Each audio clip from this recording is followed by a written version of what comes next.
Welcome to the session. Today I am explaining about the first PUC syllabus with the continuation of what? Biological classification. In the biological classification you have been studied so far the 5 kingdoms what proposed by Whittaker. One was the algae, second bryophyta, third one the pteridophyta. Now the fourth one, the next is said to be the angiosperms and then gymnosperms and then angiosperms. In the last class I told you about what? The gymnosperms, algae, bryophyta, pteridophyta and then the gymnosperms and angiosperms, all of them come under the kingdom Plantae or plant kingdom. Plant kingdom is supposed to be the fourth one. The first one was Monera, second was Protista, and the third one was Mycota, fourth one is Plantae, what we are studying now, and the fifth one which is supposed to study in the forthcoming classes is the animal kingdom. Under plant kingdom, now I am explaining you about the last group of the Plantae or plant kingdom by name angiosperms. Angiosperms are nothing but what? The closed seeded plants, higher vascular plants, flowering plants and then fruit bearing plants. As there are said to be the fruits developed from the flowers, the seeds are enclosed in the fruit. Hence they are called as flowering plants with closed seeds. Now the second is they are found in different habitats. Remember, angiosperm is the largest group including several varieties of the plants adapting to different habitats. What do you mean by an habitat? A habitat is the place where an organism lives. For example, the plants which survive in the dry conditions with minimal water are called xerophytes. Those which survive in water are hydrophytes. Those with moderate environmental conditions are called mesophytes. And the plants which grow on other plants are called epiphytes like that. That means here the plants are adapted to different habitats. Based upon their habitats, they are classified into xerophytes, mesophytes or even the aquatic plants by name hydrophytes, epiphytes, etc. Now, these plants also provide us the most useful substances like fodder to the cattle, provide us the food and even the fuel. So that means the plants provide us fodder, fuel and food.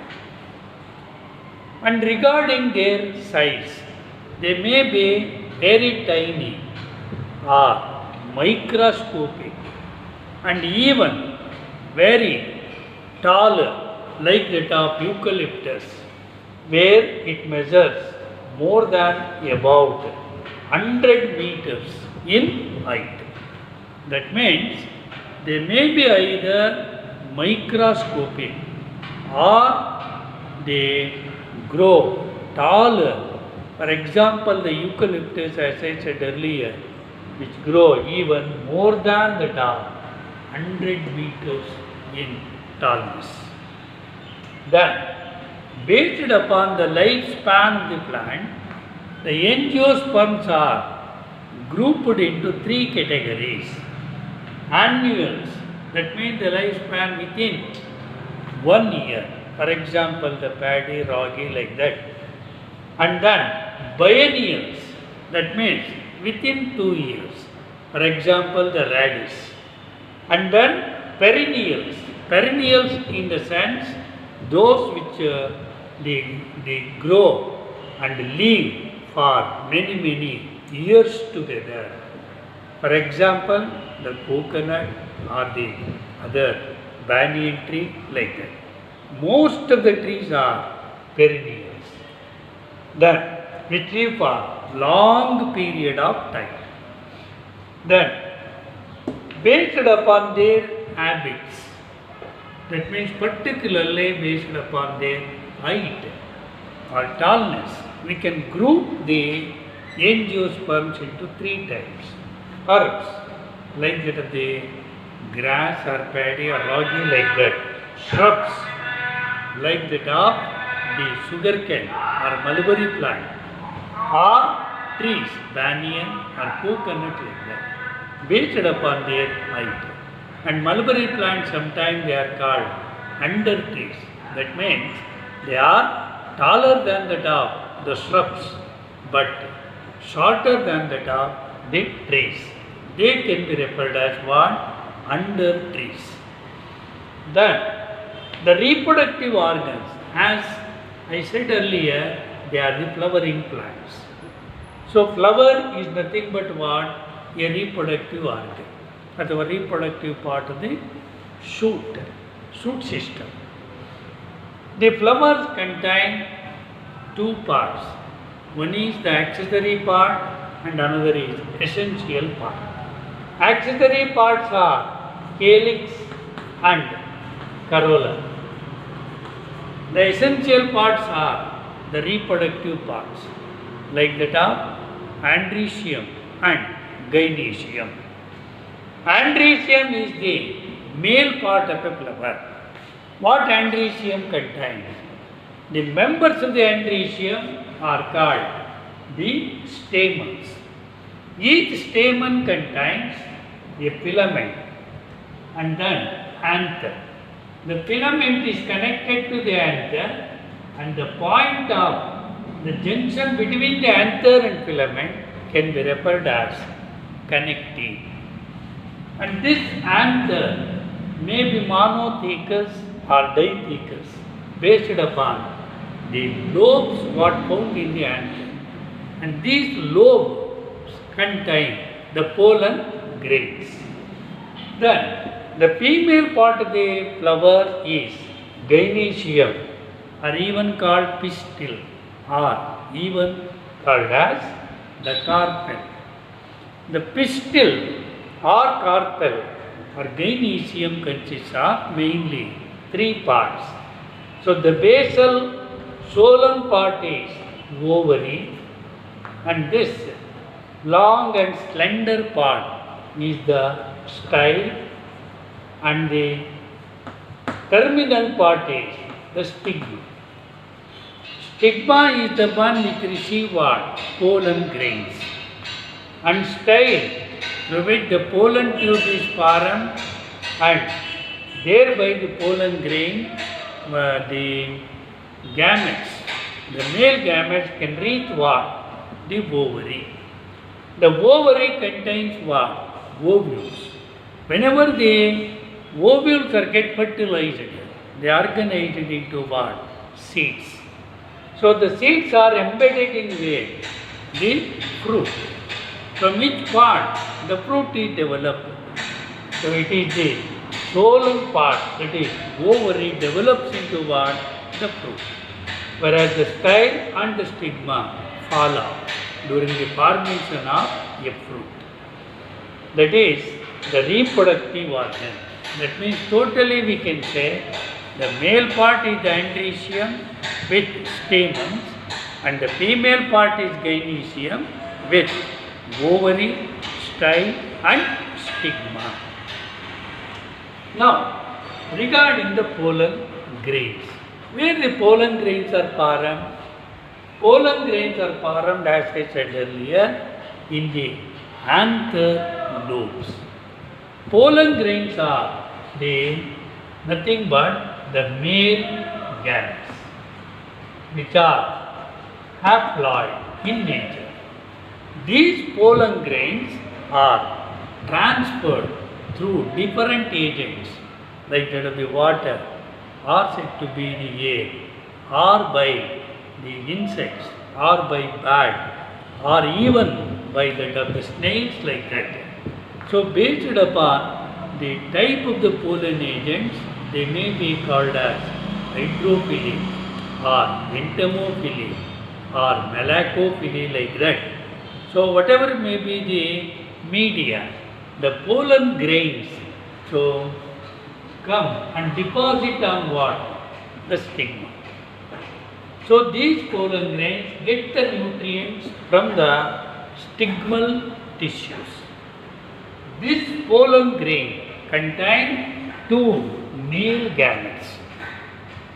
So these two male gametes should reach what? The ovary, where you come across the ovule, through which it has to pass through. So the pollen grains, after depositing on the stigma, it slowly forms what? The pollen tube, like this. This pollen tube is formed through what? The style. Through this style it forms. And this pollen tube contains two, the male gametic nuclei. These two male gametic nuclei enter into what? The embryo sac. So in the embryo sac, you come across the cells like, at one end there are two antipodal cells. In the center there are pollen nuclei. There are polar nuclei. They are haploid in number and are two in number. Then at the posterior end there is one egg which is haploid, and even the two synergids. The two male gametes, when enter into the embryo sac, one of the male gamete fuses with what? The egg. So this is the one male gamete. One of the male gamete fuses with the egg cell. So this is also N, giving rise to what? Zygote, which is diploid. And this zygote ultimately develops into a what? Embryo. So out of two male gametic nuclei, one fused with that of what? The egg. Now, still there is another male gamete. Now the male gamete fuses with what? Polar nuclei. How many polar nuclei are there? Two. Where they found? They found in the central region. This male gamete, the another male gametic nucleus fuses with these polar nuclei. So these two polar nuclei are haploid in nature. Whereas the male gamete is also what? Haploid in nature.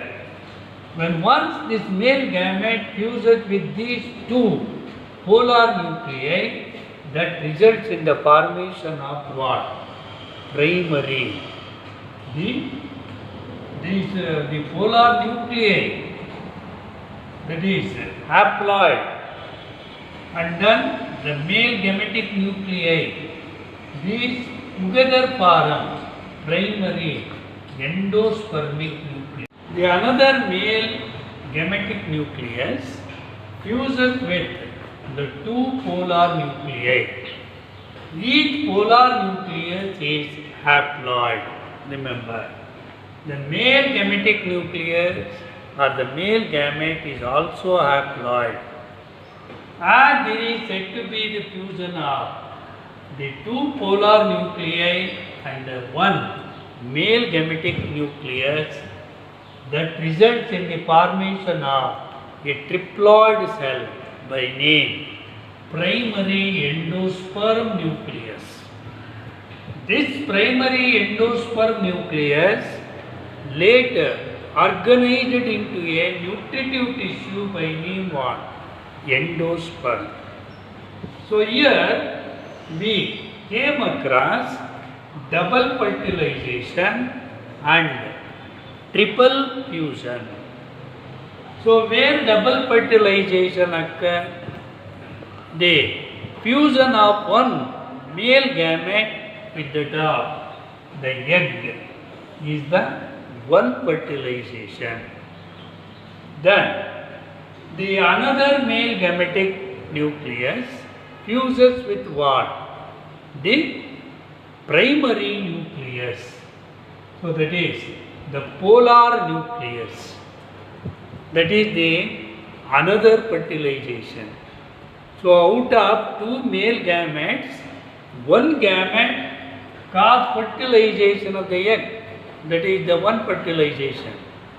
The another male gamete fuses with what? Polar nuclei. That is the another fertilization. Thereby it is called double fertilization. Triple fusion in the sense that means the fusion between the egg with that of the male gamete is called syngamy or fertilization. This forms what? One fusion. This is one fusion. Then the polar nuclei they together fuse with each other forming secondary nucleus. That is another fusion. Whereas the secondary nucleus fuse with what? The another male gamete. That is the third fusion. As the result of it, you came across triple fusion and then double fertilization. So double fertilization, I will once again repeat it. So one is the fusion between the egg and one the male gamete. The second is fusion between secondary nucleus and the another male gamete. The third fusion is the two polar nuclei together fuse with each other forming the secondary nucleus. That is the third fusion. Thereby there are triple fusion and double fertilization. This is the characteristic feature or the unique feature of what? Angiosperms. So these are all what I explained so far are the salient features of the angiosperms.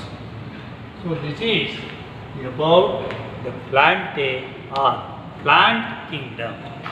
In the next class I will take up the plant cycle. So thank you.